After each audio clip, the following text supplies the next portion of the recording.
बिस्मिल्लाहिर्रहमानिर्रहीम। Welcome again dear students. अब हम अपने नेक्स्ट लेक्चर का आगाज़ करेंगे। आज का लेक्चर कुछ समझने वाला है, यानी आप लोग इस लेक्चर को आपने इस तरह से स्टडी करना है ताकि आप लोगों को कुछ बीमारियों के मुतालिक पता चले, यानी ऐसी बीमारियां जो कि रेस्पिरेटरी डिसऑर्डर्स कहलाती हैं, यानी अमराज़ तनफ़ुस, सांस की बीमारियां, फेफड़ों की बीमारियां। सिंपल सी बात है ये। तो आज का जो हमारा टॉपिक है वो है रेस्पिरेटरी डिसऑर्डर्स। मैं फिर आपको कह रहा हूँ कि बीमारियां आपने समझनी हैं ताकि आप लोगों को भी कुछ समझ आ सके, ताकि आसानी से पता चल जाए आप लोगों को कि भाई आप इस काबिल हो जाएं कि आपको इस बीमारियों के मुतालिक अवेयरनेस हो, आगाही हो, मालूम हो। तो आज का हमारा जो टॉपिक है वो है रेस्पिरेटरी डिसऑर्डर्स।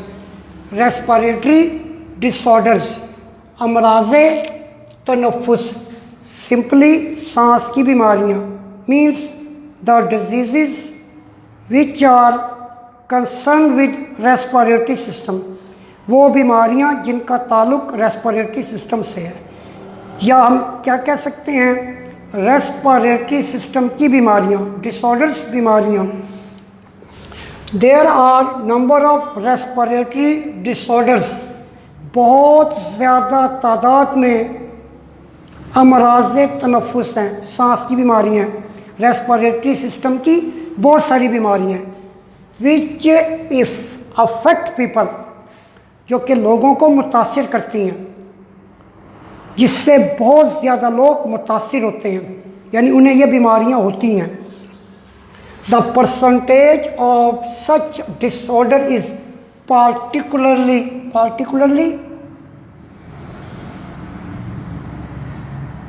ख़ास तौर पर जो इन बीमारियों की परसेंटेज है वो बहुत ज़्यादा है पाकिस्तान में, यानी पाकिस्तान के अंदर रेस्पिरेटरी सिस्टम की जो डिजीज़ हैं वो बहुत ज़्यादा हैं, उनकी परसेंटेज बहुत ज़्यादा है, यानी ज़्यादा लोग मुतासिर होते हैं। रेस्पिरेटरी डिसऑर्डर्स ज़्यादा हैं हमारे पाकिस्तान में, यानी लोग ज़्यादा से ज़्यादा रेस्पिरेटरी सिस्टम की उन्हें तकलीफ़ होती है, रेस्पिरेटरी सिस्टम की उन्हें बीमारियां होती हैं, यानी पाकिस्तान में इनकी परसेंटेज बहुत ज़्यादा है। अब उसकी वजह क्या है? उसकी वजह आपके सामने है। सबसे बड़ी वजह, it is due to the more concentration of air pollutants, हवा के अंदर बहुत ज़्यादा पोल्यूटेंट्स हैं, यानी ऐसे सब्सटेंसेस हैं, such substances which pollute the air, जो कि हवा को पॉल्यूट करते हैं, गंदा करते हैं। इसमें स्मोक, गाड़ियों से निकलता हुआ धुआं, फैक्ट्रियों से निकलता हुआ धुआं, और फिर फैक्ट्रियों से और भी वेस्ट मटेरियल निकलता है, ख़ास तौर पर गाड़ियों से निकला हुआ धुआं। और फिर सबसे बड़ी वजह वो लोग जो सिगरेट पीते हैं, यानी वो लोग जो स्मोकिंग करते हैं, सिगरेट के धुएं के अंदर बहुत से ऐसे सब्सटेंस हैं जो कि रेस्पिरेटरी डिसऑर्डर्स करते हैं, जैसे कार्बन मोनोऑक्साइड है और बहुत सी गैसेज हैं, यानी सिगरेट के धुएं में, जो कि ज़्यादा इफ़ेक्ट करती हैं, यानी ऐसे सब्सटेंसेस जो कि लंग्स की डिजीज़ कॉज करते हैं। एयर पोल्यूटेंट्स, यानी जो हवा में मौजूद हैं, नॉट ओनली इन अर्बन, ना सिर्फ शहरों में, but also in rural atmosphere. ये जो एयर पोल्यूटेंट्स हैं ना सिर्फ शहरों में हैं बल्कि दही इलाका जात में भी हैं। दही इलाका जात, देहातों में भी एयर पोल्यूटेंट्स बहुत ज़्यादा हैं। उसकी वजह वही धुआं, क्योंकि अक्सर लोग ज़राअत करते हैं, जब वो ट्रैक्टर वगैरह चलाते हैं तो ट्रैक्टर का धुआं, वहाँ पर भी अब ज़्यादा से ज़्यादा गाड़ियों से निकलता हुआ धुआं है। Some of the important respiratory disorders are describe below. कुछ रेस्पिरेटरी डिसऑर्डर्स आपकी बुक में दिए गए हैं, हम उन्हें आज तफसील से पढ़ेंगे जो आपकी बुक में दिए गए, जो आपके सिलेबस में है, जो आपकी बुक में है। रूरल, देहाती, हमारे देहात जो हैं, तो सबसे पहले जो हमारा डिसऑर्डर है वह ब्रोंकाइटिस। यहाँ पर मैंने लिखा है टिस मीन्स इन्फेक्शन और इन्फ्लामेशन। जहाँ पर भी टिस आ जाए, जहाँ पर भी टिस आ जाए, टिस, तो इस टिस का क्या मतलब होता है? इन्फेक्शन और इन्फ्लामेशन। इन्फेक्शन सोजिश, इन्फ्लामेशन सोजिश या सूजन भी कहते हैं, कि जगह रेड हो जाती है, जगह सुर्ख हो जाती है। कॉमन अगर देखा जाए, अगर किसी को कोई फिंसी वगैरह निकलती है जिल्द के ऊपर, स्किन के ऊपर, तो जगह सुर्ख हो जाती है। वो जो जगह सुर्ख हो जाती है उसे इन्फेक्शन या फिर इन्फ्लामेशन कहते हैं। Bronchitis is the inflammation of the bronchi और ब्रोंक्यूल्स। ब्रोंकाइटिस में क्या होता है? ब्रोंकाइटिस में ब्रोंकाई और ब्रोंक्यूल्स की इन्फ्लामेशन होती है, इन्फ्लामेशन या इन्फेक्शन हो जाती है, यानी ब्रोंकाई और ब्रोंक्यूल्स सुर्ख हो जाते हैं।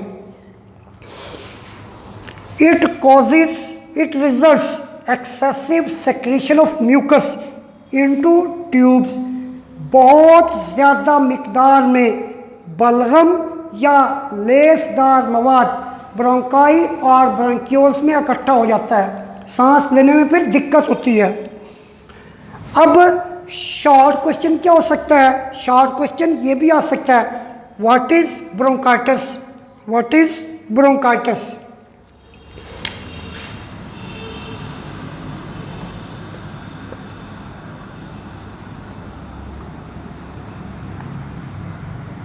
ब्रोंकाइटिस, जब ये शॉर्ट क्वेश्चन आए व्हाट इज ब्रोंकाइटिस, तो इसका आंसर क्या लिखेंगे?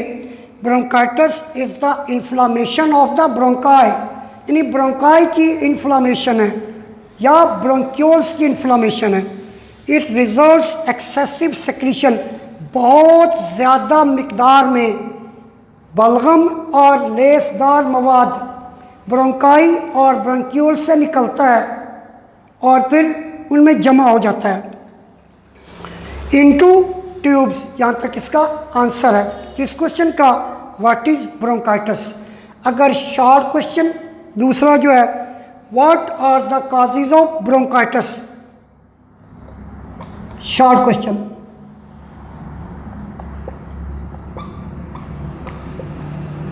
What are the causes of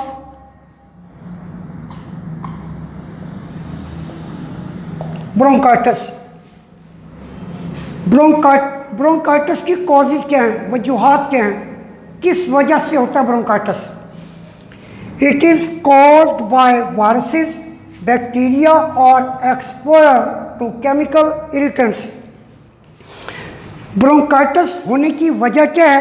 bronchitis होने की वजह या तो वायरस की वजह से ब्रोंकाइटिस हो सकता है, बैक्टीरिया की वजह से ब्रोंकाइटिस हो सकता है, या एक्सपोजर टू केमिकल इरिटेंट्स, ऐसे केमिकल जो कि लंग्स में चले जाते हैं और फिर इन्फ्लामेशन करते हैं, उन्हें केमिकल इरिटेंट्स कहते हैं। यानी सांस लेते वक्त वो एयर जिसमें कुछ ऐसे केमिकल्स होते हैं जो कि ब्रोंकाइटिस करते हैं, उन्हें क्या कहते हैं? Chemical irritants.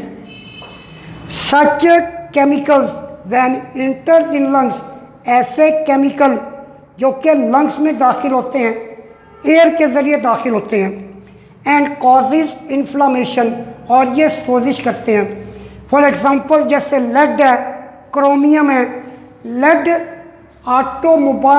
ऑटोमोबाइल से निकलती है लेड, यानी गाड़ियों के धुएं में लेड है, यानी गाड़ियों का जो धुआं होता है उसके अंदर लेड है। लेड एक मेटल है। और क्रोमियम, चमड़ा रंगने वाले, लेड और क्रोमियम की मैंने बात की है। क्रोमियम जो है ये भी मेटल है जो कि चमड़ा रंगने वाली इंडस्ट्रीज जो होती हैं वहाँ से निकलता है क्रोमियम। लेड और क्रोमियम बहुत बड़ी वजह है। लेड और क्रोमियम की वजह से बहुत सारी सांस की बीमारियाँ होती हैं, यानी बहुत ज़्यादा रेस्पिरेटरी डिजीज़ होती हैं लेड और क्रोमियम की वजह से। उसके बाद dear students, exposure to chemical irritants, for example जैसे टोबैको स्मोक, सिगरेट का धुआं भी आ जाता है, और फिर इंडस्ट्रीज से निकलने वाला धुआं भी आता है। इंडस्ट्रीज से निकलने वाला धुआं, जैसे मैंने क्रोमियम बताया है, लेड जैसे मैंने बताया है कि गाड़ियों का जो धुआं होता है उसके अंदर लेड होती है, लेड की वजह से। और तीसरी एग्जांपल क्या बताई गई है, टोबैको स्मोक, सिगरेट का धुआं। सिगरेट का धुआं भी सबसे बड़ी वजह है ब्रोंकाइटिस की, कि सिगरेट के धुएं में बहुत से ऐसे सब्सटेंस हैं जो कि ब्रोंकाइटिस के अलावा और भी सांस की बीमारियां होती हैं उससे। यानी सिगरेट के धुएं की वजह से ना सिर्फ ब्रोंकाइटिस होता है और भी रेस्पिरेटरी डिजीज़ होती हैं। मोस्ट इम्पॉर्टेंट अब शॉर्ट क्वेश्चन है, what are the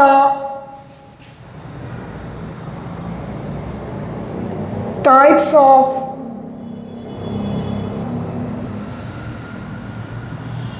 bronchitis. Bronchitis की टाइप्स बतानी है। या फिर शॉर्ट क्वेश्चन ये भी आ सकता है, what is the difference between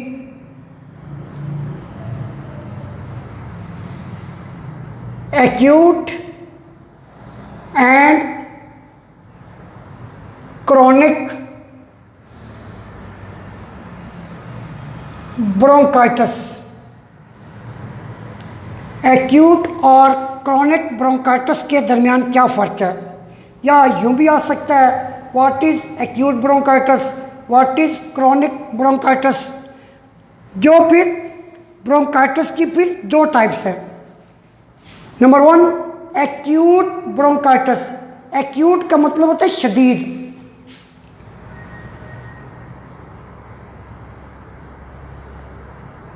शदीद।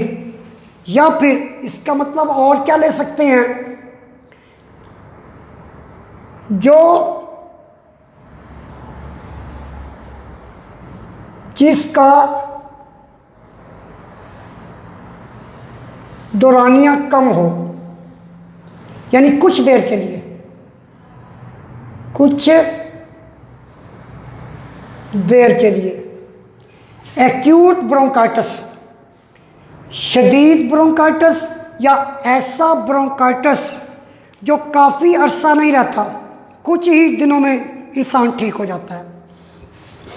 द एक्यूट ब्रोंकाइटिस यूजुअली लास्टस रहता है अबाउट 2 वीक्स, 2 हफ्तों तक रहता है। And patient recovers with no permanent damage. और जो मरीज़ होते हैं उनके लंग्स में कोई इतनी ज़्यादा वो डैमेज नहीं होते, लंग्स इतना ज़्यादा डैमेज नहीं होते। यानी कहने का मतलब है कि ब्रोंकाई और ब्रोंक्यूल इतने ज़्यादा डैमेज नहीं होते, उन्हें इतना ज़्यादा नुकसान नहीं होता। And patient recovers with no permanent damage. और जो मरीज़ होते हैं वो मुकम्मल तौर पर सेहतयाब हो जाते हैं और उनके लंग्स के अंदर जो ब्रोंकाई और ब्रोंक्यूल्स होते हैं उन्हें वो इतना ज़्यादा डैमेज नहीं होते, उन्हें इतना ज़्यादा नुकसान नहीं होता। लास्टस मतलब रहता है, recover with no permanent damage to the bronchi और ब्रोंक्यूल्स, यानी ब्रोंकाई और ब्रोंक्यूल्स डैमेज नहीं होते। इसकी जो दूसरी टाइप्स है उससे क्रॉनिक ब्रोंकाइटिस कहते हैं। क्रॉनिक कहते हैं पुराना, या कह लो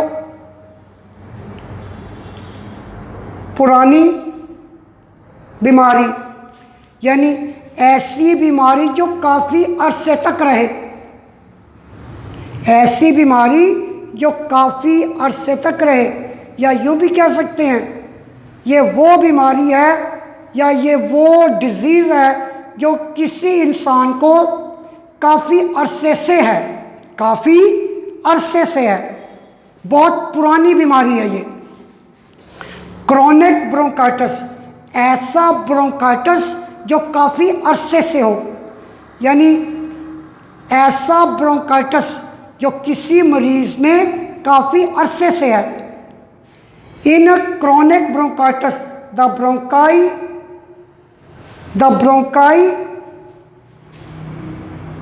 bronchitis the bronchi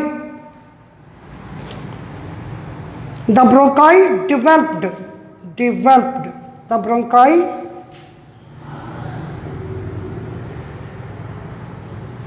developed chronic inflammation, यानी ब्रोंकाइटिस, क्रॉनिक ब्रोंकाइटिस में क्या होगा, ब्रोंकाई के अंदर काफ़ी अरसे से इन्फ्लामेशन है, यानी ब्रोंकाई में जो इन्फ्लामेशन है वो बहुत पुरानी है, यानी ब्रोंकाई के अंदर काफ़ी अरसे से सोजिश है। It usually lasts for 3 months to 2 years। ये जो क्रॉनिक ब्रोंकाइटिस है ये तकरीबन 3 माह से लेकर 2 साल तक रहता है, अगर मज़ीद आगे भी ये बढ़ सकता है। इन chronic bronchitis the bronchi developed chronic inflammation, यानी ब्रोंकाई के अंदर काफ़ी अरसे से इन्फ्लामेशन होती है, यानी उसमें काफ़ी अरसे से इन्फेक्शन है, सोजिश है, यानी ब्रोंकाई में बहुत ज़्यादा यूँ कह लो कि रेडनेस है। अब मोस्ट इम्पॉर्टेंट शॉर्ट क्वेश्चन अक्सर ये भी आ जाता है, व्हाट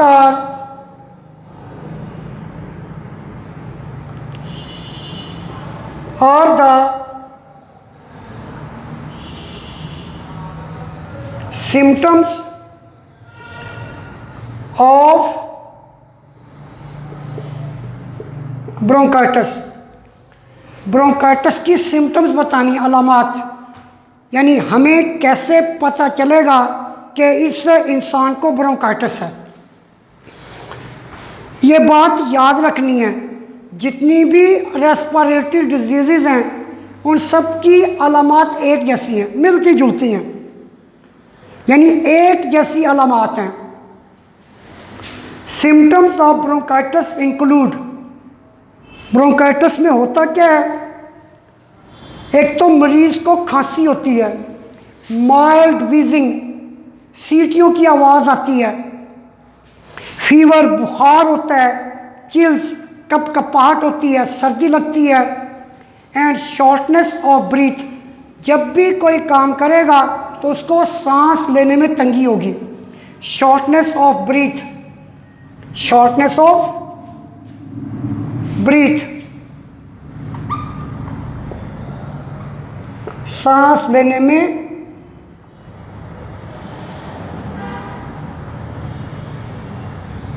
दुश्वारी होगी या सांस में तंगी होगी, सांस लेते वक्त उसको तंगी महसूस होगी, सही तरह से सांस नहीं ले पाएगा। शॉर्टनेस ऑफ ब्रीथ, सांस में तंगी।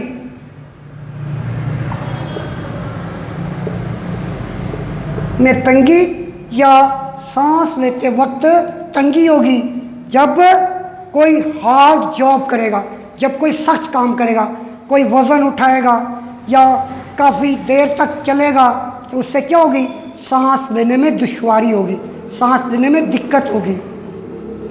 यहाँ पर देखते हैं अब, ये नॉर्मल ब्रोंकाई है, नॉर्मल ब्रोंकाई, यानी इस ब्रोंकाई, यानी इसे मैं ब्रोंकाई नहीं कहता बल्कि मैंने एक बनाई है, मैं इसे कह देता हूँ ब्रोंकस। ब्रोंकस यहाँ पर भी एक ही बनी हुई है।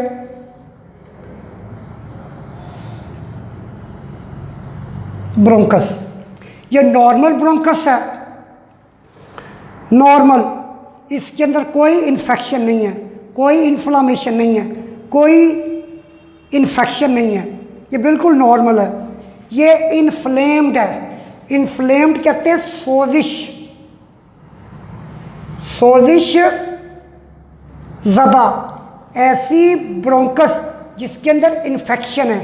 ये सारी रेडनेस है, ये रेडनेस सारा का सारा ऐसा ये रेड है और रेडनेस है, यानी ये सारी की सारी ब्रोंकाई इन्फ्लेम्ड हो चुकी है, इसमें सोजिश है, ये सूज गई है। मतलब क्या हुआ कि इन्फेक्शन है, इन्फ्लामेशन है और ये सूज गई है। तो ये मेन डिफरेंस है किसके दरमियान, नॉर्मल ब्रोंकस और इन्फ्लेम्ड ब्रोंकस के अंदर। इन्फ्लेम्ड ब्रोंकस में क्या है, इन्फ्लेम्ड ब्रोंकस के अंदर ये सारी की सारी क्या है, ये जो रेड है ये इन्फ्लामेशन हो गई है। और वैसे अगर देखा जाए इस इन्फ्लामेशन की वजह से, इस सोजन की वजह से, ये जो खाली जगह मैंने बनाई हुई है ये सारी, ये जो वाइट है, इसका मतलब ये है कि ब्रोंकस अब क्या हो गई है, तंग हो गई है। तंग क्यों हुई है, तंग इसलिए हुई है, अब सांस लेने में दुश्वारी क्यों होगी, क्योंकि इन्फ्लेम्ड है, सोजिश है, एयर गुजरने के लिए रास्ता कम हो गया, यानी एयर जो गुजरेगी उसके लिए रास्ता कम हो गया। यहाँ पर अगर देखा जाए तो आसानी से हवा गुजर जाएगी, लेकिन यहाँ पर क्या है, ये जगह तंग हो गई है, सारी जगह तंग हो गई है, अब एयर को गुजरते वक्त दुश्वारी होगी। ये नॉर्मल डिफरेंस था, एक डिफरेंस है नॉर्मल ब्रोंकस और इन्फ्लेम्ड ब्रोंकस के दरमियान। यहाँ पर मैंने आपको शॉर्ट क्वेश्चन भी बता दिए हैं बेटे। अब मैंने आपको ये टॉपिक था ये ब्रोंकाइटिस के मुतालिक। आगे जो बीमारी है वो हम डिस्कस करते हैं। मुझे उम्मीद है कि अगला भी जो बीमारी है, जो डिसऑर्डर है, आपको समझ आ जाएगा।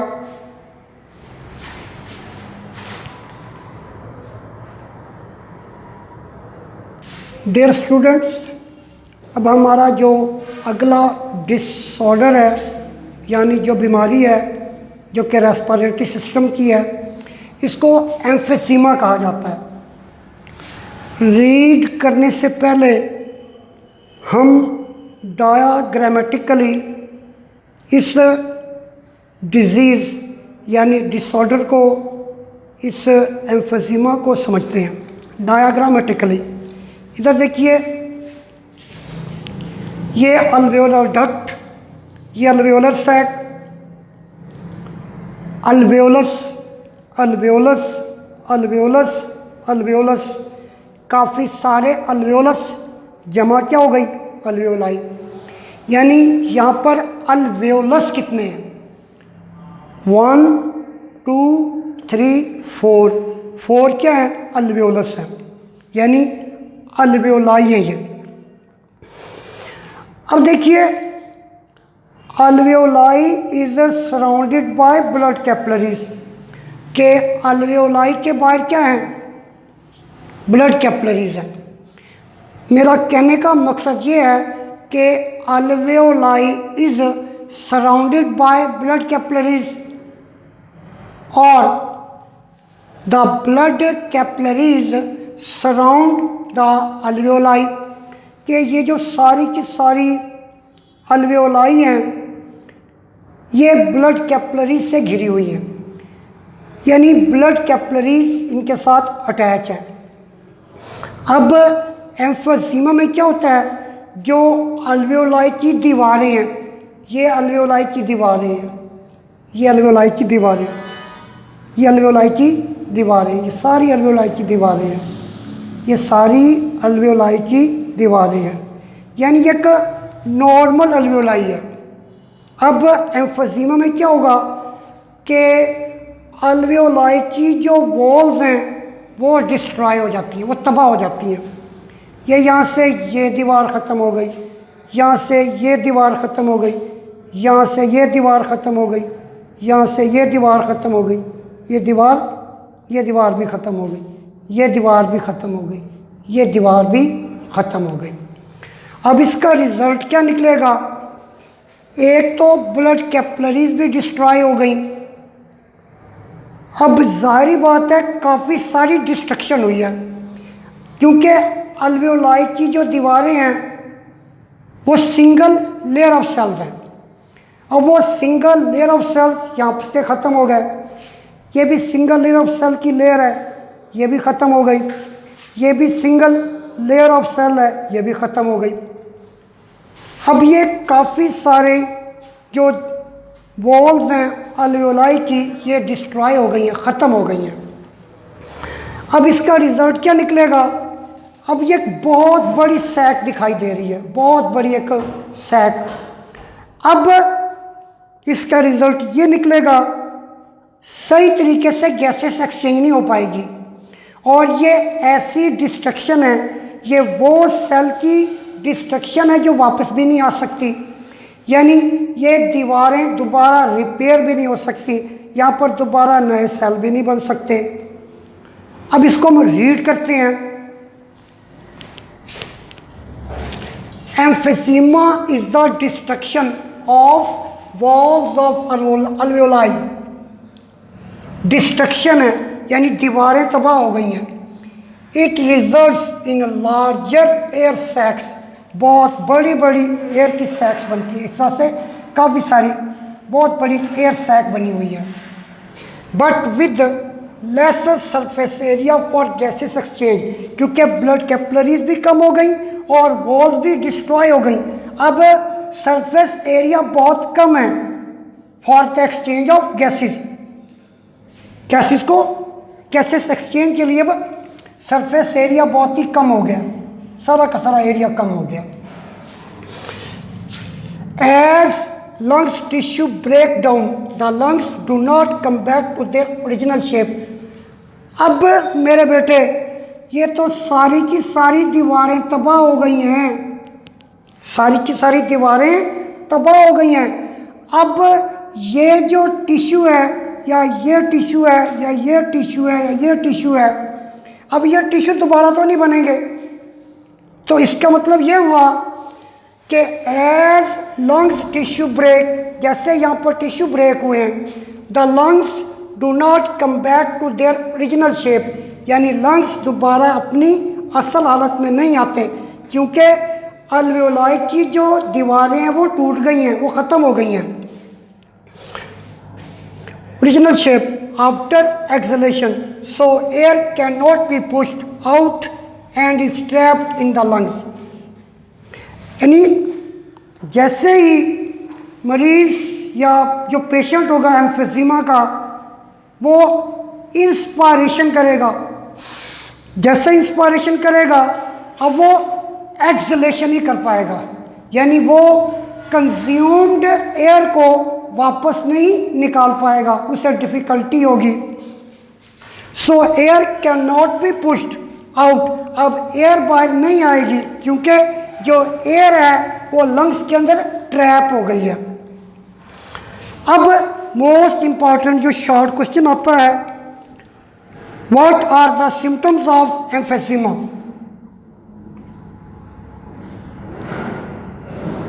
What are the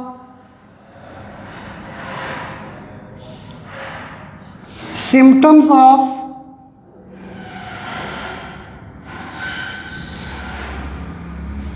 emphysema? Emphysema के सिम्टम बताने हैं। बेटे मैंने आपको पहले भी बताया है, जितनी भी रेस्पिरेटरी डिजीज़ हैं उन सब की सिम्टम्स तकरीबन एक जैसी हैं, मिलती जुलती हैं। खांसी है जैसे, the symptoms of emphysema include shortness of breath, जैसे ब्रोंकाइटिस में भी शॉर्टनेस ऑफ ब्रीथ होती है, इस तरह से एम्फीसीमा में भी शॉर्टनेस ऑफ ब्रीथ होती है, सांस की तंगी होती है। सांस की तंगी होगी क्यों होगी तंगी? क्योंकि डिस्ट्रक्शन है, डिस्ट्रक्शन। ये वॉल्स ऑफ अल्वेलाई आर डिस्ट्रॉयड, ये वॉल डिस्ट्रॉय हो चुकी हैं बाहर से, यानी कि सांस की तंगी होगी, सांस लेने में दुश्वारी होगी। रिकरेंट रेस्पिरेटरी इन्फेक्शन, बार बार उससे क्या होगा? रेस्पिरेटरी इन्फेक्शन होगी, लंग्स की इन्फेक्शन होगी। अब बार बार क्यों होगी? क्योंकि यहाँ पे डिस्ट्रक्शन है, ये दीवार तबाह हो गई है, ये दीवार तबाह हो गई है, ये दीवार अल्वेओलाई की तबाह हो गई है, ये अल्वेओलाई की दीवार तबाह हो गई है। अब ये जो दीवारें तबाह हुई हैं, इस तबाही की वजह से अब ये एक परमानेंट डैमेज है, यानी कि ये एक ऐसा डैमेज है कि दोबारा ये रिपेयर तो नहीं हो सकती दीवारें। इसलिए उस मरीज़ को क्या होगा, जिसको एम्फीज़ीमा होगा, उसे बार बार लंग्स की इन्फेक्शन होगी, बार बार उसको उसकी ब्रोंकाई और ब्रोंक्यूल्स, इसके साथ साथ अल्वेओलाई की इन्फेक्शन होगी, बार बार होगी। फटीग, थकावट होगी, यानी जैसे ही कोई एक्सरसाइज वाला काम या फिर कोई हार्ड काम, या जब भी कोई चीज़ को उठाएगा, वो हैवी ऑब्जेक्ट को उठाएगा, उसे थकावट होगी, वो उसे उठा नहीं पाएगा, उसे जल्दी थकावट होगी, जिस्मानी थकावट होगी। जिस्मानी थकावट की वजह क्या होगी? क्योंकि अल्वेओलाई के ऊपर जो ब्लड कैपिलरीज हैं, इन ब्लड कैपिलरीज के अंदर जो ब्लड है, उस ब्लड में ऑक्सीजन नहीं जा पाएगी, उसमें ऑक्सीजन सही तरीके से नहीं जाएगी। यानी एम्फीज़ीमा का जो मरीज़ होगा, उसका जो ब्लड है मुकम्मल तौर पर ऑक्सीजनेटेड नहीं हो पाएगा, इसलिए उसके ब्लड के अंदर ऑक्सीजन की डेफिशिएंसी होगी। जब ब्लड के अंदर ऑक्सीजन की डेफिशिएंसी होगी तो अल्टीमेटली बहुत ही कम ऑक्सीजन जो है वो सेल्स को मिलेगी, बॉडी के सेल्स को, और बहुत ही कम सेलुलर रेस्पिरेशन होगी। एंड वेट लॉस, और उसका वेट भी कम होगा। By the time the symptom of emphysema appear, वक्त के साथ साथ जैसे ही एम्फीज़ीमा की अलामात ज़ाहिर होती हैं, ये एमसीक्यूज़ भी है भाई, ये MCQs. The patient has usually lost 50 to 70% of his her lung tissue. जैसे ही वक़्त के साथ साथ जैसे ही अलामात ज़ाहिर होती हैं, जो मरीज़ होता है वो 50 to 70% उसके जो लंग्स टिश्यू होते हैं वो डिस्ट्रॉय हो चुके होते हैं, यानी लंग टिश्यू डैमेज हो जाते हैं। The level of oxygen in blood may get so low, alveoli की वॉल्स की डिस्ट्रक्शन की वजह से सरफेस एरिया कम हो गया। जब सरफेस एरिया कम होगा तो जाहिर बात है जो ऑक्सीजन है वो ब्लड कैपिलरीज में बहुत कम जाएगी, जिससे ब्लड के अंदर ऑक्सीजन का लेवल कम हो जाएगा। That it causes serious complication. इससे क्या होगा? और बहुत ज़्यादा मसाइल होंगे, बहुत ही शदीद किस्म के कॉम्प्लिकेशन मसाइल होंगे। मुझे उम्मीद है डियर स्टूडेंट्स, आज का लेक्चर आपको समझ आ गया होगा। इंशाअल्लाह अगले लेक्चर में मुलाकात होगी। अल्लाह हाफिज़।